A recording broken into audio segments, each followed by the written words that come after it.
2월 22일 수요일 새벽 기도에 하나님 앞에 드립니다. 그날에 예수께서 집에서 나가사 바닷가에 앉으심에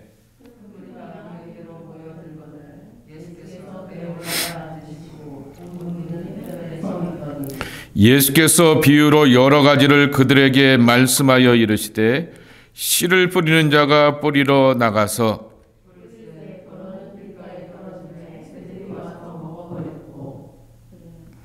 더러는 흙이 얕은 돌밭에 떨어짐에 흙이 깊지 아니하므로 곧 싹이 나오나 더러는 가시떨기 위에 떨어짐에 가시가 자라서 기운을 막았고 더러는 좋은 땅에 떨어짐에 어떤 것은 100배, 어떤 것은 60배, 어떤 것은 30배의 결실을 하였느니라. 귀 있는 자는 들으라 하시니라.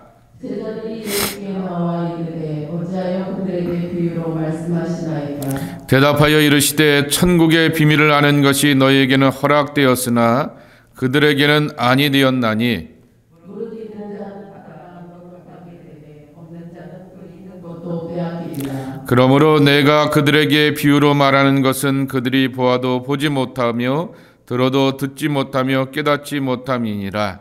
이사야의 예언이 그들에게 이루어졌으니 들었을 때 너희가 듣기는 들어도 깨닫지 못할 것이요 보기는 보아도 알지 못하리라. 이 백성의 마음이 완악하여져서 그 귀는 듣기에 둔하고 눈은 감았으니 이는 눈으로 보고 귀로 듣고 마음으로 깨달아 돌이켜 내게 고침을 받을까 두려워함이라 하였느니라. 그러나 너희 눈은 봄으로 너희 귀는 들음으로 복이 있도다. 함께 읽겠습니다. 진실로 너에게 이르노니 많은 선지자와 외인이 너희가 보는 것을 보고자 하여도 보지 못하였고 너희가 듣는 것을 듣고자 하여도 듣지 못하였느니라. 아멘. 13장 1절에는 이렇게 시작합니다. 그날에 라고 말씀합니다. 그날 예수께서 그랬는데 그날은 바로 12장에 나오게 되는 예수님의 어머니와 동생들이 찾아오게 되었을 때 내 아버지의 뜻대로 하는 사람들이 다 하나님 형제요 자매요 아버지라 어머니라라고 했던 그날인 것입니다. 표적을 구하는 세대들 가운데 요나의 표적밖에 줄 것이 없다라고 말씀하시게 되었던 그날입니다. 그리고 예수님을 향하여서 귀신 그리고 그들의 왕이었던 바알세불의 힘을 입어서 귀신을 내어 쫓는다라고 비난을 받게 되었던 그날입니다. 그리고 그날에 그 예수님을 향하여서 비난하였던 사람들은 바리새인들이었고 서기관들이었습니다. 경건한 사람들이, 엄숙한 사람들이, 나름대로 하나님의 말씀대로 산다고 하는 사람들이 그 입에서 나온 것은 예수님에 대한 비난밖에 없는 그날이었던 것입니다. 그리고는 예수님께서 비유를 들려주시는데 우리가 씨 뿌리는 자의 비유라고 말하고 있지만은 정확한 것은 씨 뿌리는 자의 비유가 아닙니다. 씨도 똑같고 씨를 뿌리는 농부도 똑같지만은 문제는 땅의 문제라고 하는 것입니다. 몇 번 소개해드렸던 중동의 눈으로 보게 되었던 예수라고 하는 케네스 베일리라고 하는 분이 쓴 글에 보게 되면은 그가 이스라엘 땅의 아버지 선교사 아버지를 따라서 어린 시절을 거기서 보내게 되고 거기서 이제 다시 미국에 가서 대학을 공부하고 다시 돌아와서 거기서 이렇게 공부를 계속하게 되면서 어느 누구보다도 중동에 대하여서 해박한 사람이고 어린 시절을 같이 보냈기 때문에 그들의 정서와 문화를 함께 자라면서 보게 되었는데 이 씨 뿌리는 비유가 예수님께서 하시게 되었던 것이 말 그대로이다라고 하는 것입니다.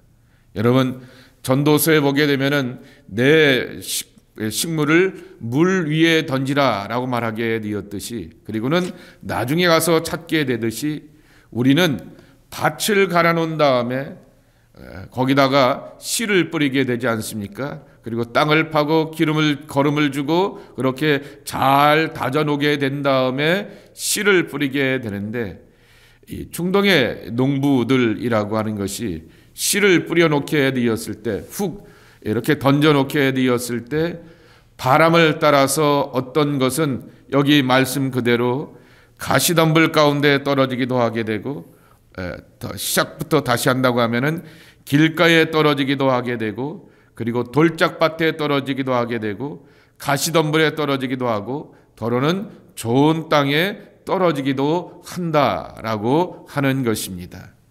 상황이 그렇게 되어가게 된다라고 하는 것입니다.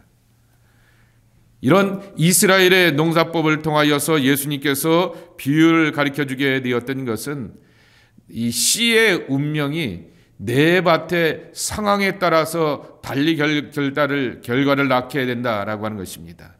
그리고 농부는 어디에다가 기대를 갖느냐라고 하게 되면은 바로 좋은 땅에 대하여서 기대를 갖는다라고 하는 것이죠. 그 잘 떨어지게 이렇게 갈아지게 되고 좋은 땅에 떨어지게 되면서 그 땅을 관리하고 돌보게 되면서 30배, 60배, 100배의 결실을 맺게 된다라고 하는 것입니다.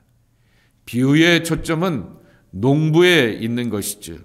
농부 되시는 하나님께서 우리를 바라보게 되었을 때 그리하다라고 하는 것을 가르쳐 주게 되는 것입니다. 농부의 게으름이나 부주의가 문제가 아니라 내 밭의 환경에 따라서 결과가 엄청나게 차이가 나는 것을 기억하면서 우리가 좋은 밭이 되어서 30배, 60배, 100배의 결실을 맺게 되며 농부의 기대에 합당하고 흡족할 만한 그러한 마음밭으로서 서 있어야 하겠다라고 하는 것입니다. 이 말씀을 해주시게 했던 그날에 이런 날이었던 것이죠. 이런 부정적인 그러한 결과들이 있게 되었던 그 날에 예수님께서 씨 뿌리는 비유의 이 네 가지 땅에 대한 비유의 말씀을 들려주시게 되면서 바로 좋은 땅에서 떨어지게 되었던 열매 맺는 우리가 되기를 그렇게 원하시게 되었는데, 비유를 던져주시게 되었던 것은 여러분, 비유라고 하는 말이 몇 번 말씀을 드리지만은 파라볼레라고 하는 말입니다. 파라클레토스라고 하는 보혜사 성령이 옆에 계신 분이라고 말하게 되는 것처럼 파라라고 하는 말은 옆이라고 하는 것이죠. 볼레라고 하는 것은 비껴 던진다라고 하는 그러한 뜻을 담고 있습니다. 옆에서 비껴 던지게 되면은 바로 옆에 있는 사람이 유심히 보게 되면서 아하라고 하면서 바로 즉각적으로 알 수 있게 되는 것처럼 쉽게 가르쳐 주시기 위해서 들려주시게 되었던 것이 바로 비유라고 하는 것입니다. 마태복음에는 10번이라 이렇게 비유로 가르쳐 주셨다, 비유를 들으라 라고 이렇게 말씀하게 되는 것입니다. 그런데 표현이 다릅니다. 마가복음 4장에 보게 되면은 비유로 가르치셨다라고 말하게 됩니다. 여러분, 가르치는 건 뭐죠? 교훈과 뜻과 의미를 선생이 풀어주는 거죠. 이렇게 비유를 말씀하신 다음에 가르쳐주게 되고 풀어주게 되면서 이 의미와 뜻을 기억하고 정신 바짝 차리고 이대로 살아야 돼라고 하는 것으로 말씀하셨다라고 하면은 마태는 비유로 말씀하셨다라고 말하게 됩니다. 아무개가 말했어요 라고 말하게 되는 것은 그거는 뭐 이렇게 풀어보려고 해석할 필요려고 할 이유도 없이 즉각적으로 이해할 수 있는 쉽고 평이한 말씀이다 라고 하는 그러한 뜻을 담고 있습니다. 그러니 마태가 예수님께서 비유로 말씀하셨다라고 이렇게 표현하게 되었던 것은 예수님이 들려주시게 되었던 이 비유가 우리에게 쉽고 평이하여서 따로 뜻풀이를 할 필요가 없다라고 하는 것을 가르쳐주고 있는 것입니다. 여러분, 다른 비유의 말씀은 이제 씨 뿌리는 이 네 밭의 네 가지 땅에 대한 비유만 예수님께서 풀어 설명해 주시게 되었지, 다른 그러한 씨 뿌리는 것에 대하여서 외에는 다른 비유는 풀어주신 적이 없는 것을 볼 수가 있습니다. 쉽고 평이하게 받아들일 수 있기 때문이다 라고 하는 것입니다. 그러면서 이렇게 비유로 설명하시게 되었던 이유를 10절서부터 17절까지 쭉 설명하게 됩니다. 이사야서 6장 9절과 10절의 말씀을 인용하시죠. 14절 말씀에 보게 되면은 기억이라고 나와 있게 되는데 그 밑으로 내려가게 되면은 이사야서 6장 9절과 10절의 말씀입니다. 여러분 아시는 것처럼 이사야서가 66장 아니겠습니까? 흔히 그래서 구약의 복음서, 어떤 신학자는 제5복음서가 이사야서이다 라고 말하게 됩니다. 성경 66권을 담고 있다 말하게 되는데, 이사야서 초반의 이야기는 하나님께서 심판하실 수밖에 없는 이 땅의 현실을 말하게 되는 거죠. 그리고 그 이 땅의 현실 가운데 메시아를 약속하시게 되었고, 메시아의 오심을 통하여서 이루어지게 되는 새하늘과 새 땅 구원의 세계를 말씀하고 있습니다. 그러니 앞부분은 죄로 인하여서 우리가 구원받아야 될 그러한 모습을 소개하고 있고, 메시아가 오시게 되어서 주시게 되었던 희망과 위로의 세계를 말씀하고 있고, 그리고 메시아가 약속하시게 되었던 새하늘과 새 땅, 요한계시록이 설명하게 되었던 그 말씀들이 그 55장 이하의 뒷부분 가운데 보게 되면은 소개되어져 있는 것입니다. 이사야서 6장이니 앞부분이니 이스라엘의 심판과 멸망의 이유가 어디에 있는가라고 하는 것을 확인하게 되는 것이죠. 그것을 이렇게 말합니다.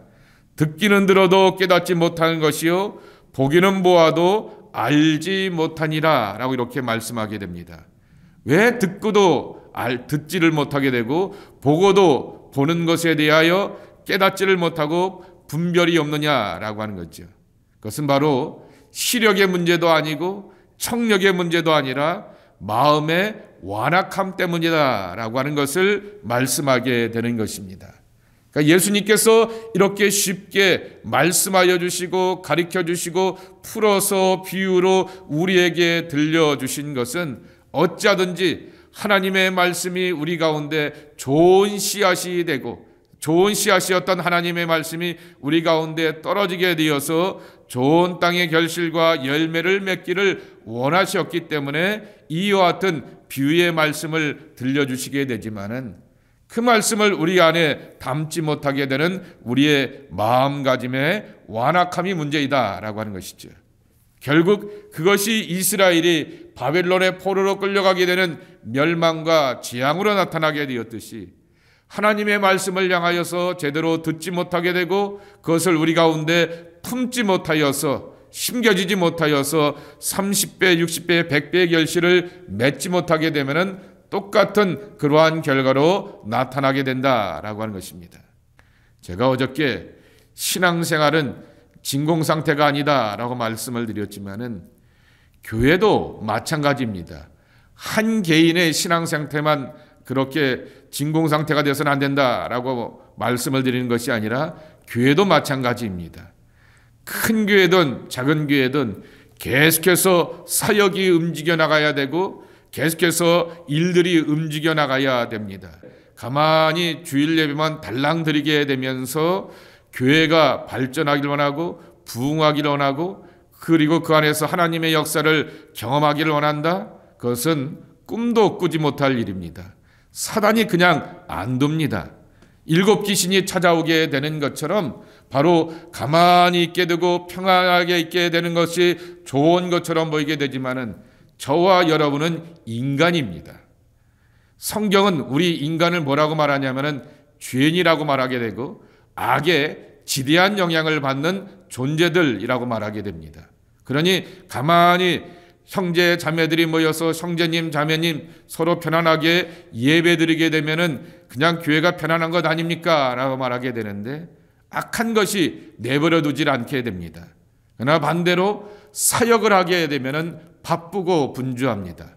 그리고 분주하고 바쁜 사역 가운데 꼭 필요한 것이 있습니다. 기도입니다. 그러니 당연히 기도하게 되면서 힘들고 어렵고 지치고 고단한 것도 이겨내게 되면서 악한 것을 향하여서 틈타지 못하도록 하게 되는 것이죠.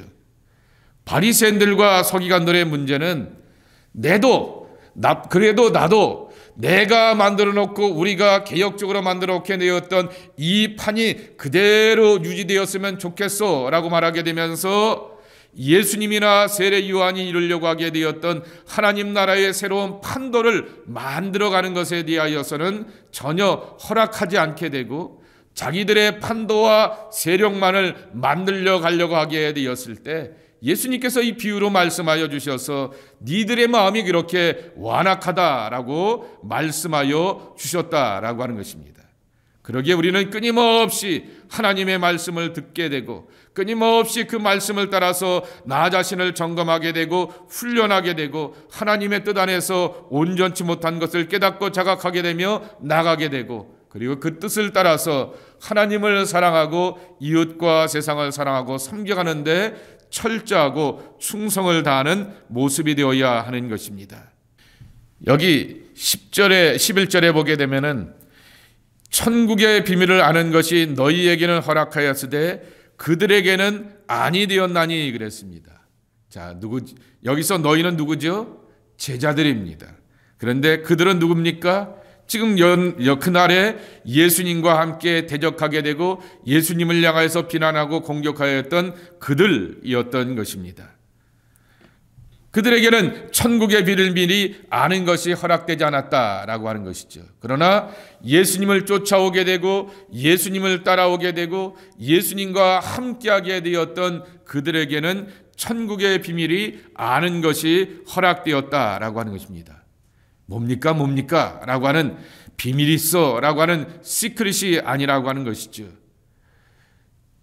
어떤 사람과 가까워지려고 하게 되면 그 사람하고 가까이 있게 되면 그 사람의 사람 됨됨이와 정체를 향하여서 그렇게 알게 되는 것입니다. 예수님을 알길 원하고 하나님을 알길 원한다고 하면은 하늘나라의 비밀을 알기를 원한다라고 하게 되면 이와 같은 원리가 똑같이 적용되는 것이죠. 같이 있으면 되는 것입니다. 가까이 있으면 되는 것입니다. 그리고 계속 뭐라고 말씀하시는지 듣고 이렇게 알아보게 되면은 이분의 정체가, 이분의 본질이, 이분의 참마음과 뜻이 뭐구나라고 하는 것을 깨달아 알게 되는 것입니다. 그래서 예수님께서 제자들에게 너희들에게는 천국의 비밀이 허락되었지만은 그러나 그들에게는 알려지지 않았다라고 말하게 됩니다.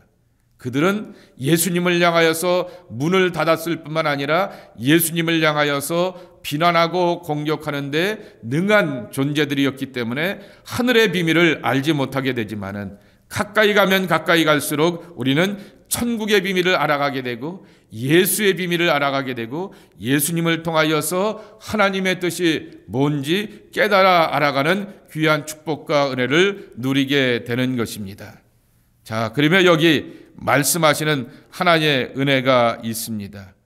그것은 바로 복이라고 하는 그러한 말씀인 것입니다. 16절입니다. 그러나 너는 눈으로 봄으로 너희는 귀로 들음으로 복이 있도다 라고 말하게 됩니다. 여기서 말하는 이 복은 팔복에 나오는 그 복과 같은 마카리오스라고 하는 말입니다. 마카리오스라고 하는 이 복은 그 말의 뜻은 자족, 만족이라고 하는 것이죠. 누구로 인하여서 자족하고 만족하는 겁니까?